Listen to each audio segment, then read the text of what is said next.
বিশ্বে তারা মানুষের অসহায় মানুষের কথা তুলে ধরেছেন, মজলুম মানুষের পক্ষে থেকেছেন এবং জালেমের চোখে চোখ রেখে কথা বলেছে ডিজিটাল মিডিয়া, সোশ্যাল মিডিয়া।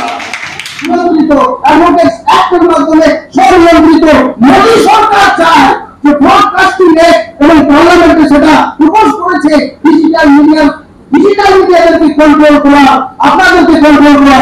আমরা সিক্রেটলি চাই, কন্ট্রোলিং চাই না। ডিজিটাল মিডিয়ার সাংবাদিকদের নিয়ে রাজ্য সম্মেলনে অনুষ্ঠিত হলো কলকাতার প্রেস ক্লাবে।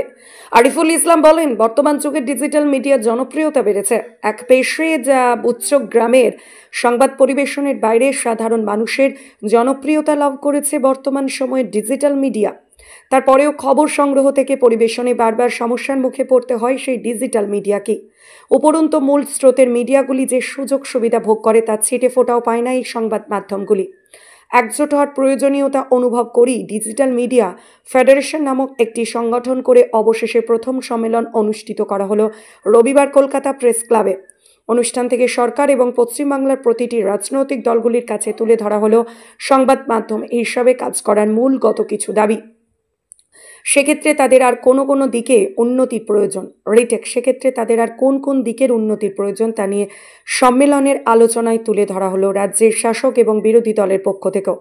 কলকাতার প্রেস ক্লাবে নিজেদের প্রথম রাজ্য সম্মেলনে যে দাবিগুলি তারা তুলে ধরেন সেগুলি হলো ডিজিটাল মিডিয়ার সাংবাদিকদের প্রথাগত মিডিয়ার সমতুল্য আইনি স্বীকৃতি প্রদান, ডিজিটাল মিডিয়ার জন্য পৃথক প্রেস ক্লাব স্থাপন, প্রথাগত সাংবাদিকদের মতো ডিজিটাল সাংবাদিকদের জন্য স্বাস্থ্য বীমা ও জীবন বীমার ব্যবস্থা করতে হবে, ডিজিটাল সাংবাদিকদের জন্য আলাদা প্রেস কার্ড এবং সরকারি অনুমোদন থাকা উচিত যাতে তারা পেশাগত সুবিধা পায় এবং তাদের কাজের স্বীকৃতি মেলে। প্রথম সারির সংবাদ মাধ্যমের মতো ডিজিটাল মিডিয়া প্ল্যাটফর্মগুলোকেও সরকারি বিজ্ঞাপন পাওয়ার যোগ্য করতে হবে। রিপোর্টিংয়ের সময় ডিজিটাল সাংবাদিকরা বিভিন্ন সমস্যার সম্মুখীন হন, তাই তাদের নিরাপত্তা নিশ্চিত করতে প্রশাসনকে নির্দেশ দিতে হবে।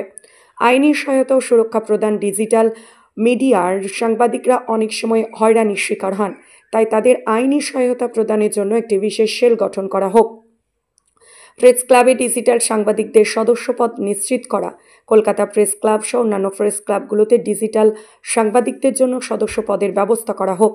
এদিনের এই অনুষ্ঠানের একদিকে যেমন উপস্থিত ছিল কুণাল ঘোষ সহ শাসক দলের প্রথম সারির মুখপাত্ররা, তার ঠিক অন্যদিকে ছিলেন বামেদের তরুণ তুর্কি নেতারাও, ছিলেন তৃণমূল কংগ্রেস, আইএসএফ এবং বামপন্থী দলগুলির প্রতিনিধিরা। এছাড়াও ছিলেন ফিরদৌস সামিম সহ কলকাতার হাইকোর্টের বহু তাবড় আইনজীবীরা। অন্যান্যদের মধ্যে উপস্থিত ছিলেন অল ইন্ডিয়া মুসলিম পার্সোনাল ল বোর্ডের সদস্য মাওলানা কামরুজ্জামান, ইএমই একাডেমির চেয়ারম্যান কাজী মহসিন আজিমি, সমাজকর্মী, প্রাক্তন সাংবাদিক, শিক্ষক সংগঠন সহ আরও অনেকে। তৃণমূলের একাধিক নেতৃত্বের তরফে ডিজিটাল মিডিয়া ফেডারেশনের দাবিকে মান্যতা দিয়ে তাদেরকে কিছু পরামর্শও দেওয়া হয়। তৃণমূল মুখপাত্র দেবাংশু ভট্টাচার্যের মতো ডিজিটাল মিডিয়া এমন জায়গায় পৌঁছাক যেখানে কোনো রাজনৈতিক দলের পাশে থাকার দরকার হবে না। কারা ডিজিটাল মিডিয়ার, কারা ব্যক্তিগত কন্টেন্ট ক্রিয়েটর, সেই পার্থক্যটা স্পষ্ট হোক। দুটো একত্রিত কোনোভাবে না হয়ে যায় সেটা দেখুন। সরকারের কি করার কথা সেটা সরকারের কাছে পৌঁছে দেব। আপনারা স্বাধীন, সেই স্বাধীনতার জায়গাটা আরও শক্তিশালী করুন। তথ্য তুলে দেওয়ার যে কাজটা ইলেকট্রনিক মিডিয়া বা প্রিন্ট মিডিয়া করছে না সেটাও করুন। উপস্থিত সকল অতিথিরা সকলের ডিজিটাল মিডিয়ার ফেডারেশনের এই উদ্যোগকে সাধুবাদ জানিয়েছেন। কেউ এই সম্মেলনকে ঐতিহাসিক সিদ্ধান্ত বলে আখ্যায়িত করেছেন। সকলেই এই সংগঠনের পাশে থাকার প্রতিশ্রুতি দেন। সংগঠনের পক্ষ থেকে জানানো হয়, আমরা সকল ডিজিটাল মিডিয়ার সাংবাদিকদের ঐক্যবদ্ধ করে গদি মিডিয়ার বিরুদ্ধে এবং সত্য খবর পরিবেশন করতে বদ্ধপরিকর। আমাদের অনুষ্ঠানে রাজ্যের প্রতিটি জেলা থেকে ডিজিটাল মিডিয়ার সাংবাদিকরা উপস্থিত হয়। এবার প্রতিটি জেলায় গিয়ে জেলা সম্মেলন করা হবে এবং জেলা কমিটি গঠন করে নিষ্ঠার সাথে গণতন্ত্রের চতুর্থ স্তম্ভকে রক্ষা করার দায়িত্ব পালন করব।